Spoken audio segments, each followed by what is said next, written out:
ছাত্র নেতা ছিলাম, সবচেয়ে বড় কথা হলো আমি মুক্তিযোদ্ধা ছিলাম। আমি তো পাকিস্তানের বিরুদ্ধে স্লোগান দেওয়া শুরু করছি 1962 সনে, যখন আমি ক্লাস 9-এ পড়ি। আমি আইয়ুব মোনামের বিরুদ্ধে স্লোগান দেওয়া শুরু করছি শিক্ষা আন্দোলনে 64 সনে, যখন আমি ফার্স্ট ইয়ারে গুরুদয়াল কলেজে পড়ি। আমি 6 দফা 66 সনে স্লোগান দেওয়া শুরু করছি। 69 সনে গণ অভ্যুত্থানের স্লোগানের নেতা ছিলাম, নেতা। একটা জেলার 11 দফা আন্দোলনের কনভেনার কিশোরগঞ্জে।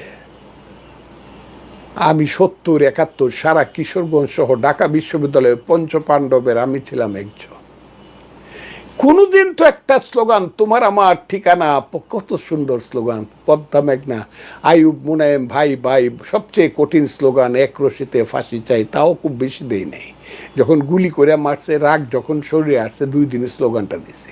কিন্তু এই যে বিশ্রী কুশ্রী কুৎসি স্লোগান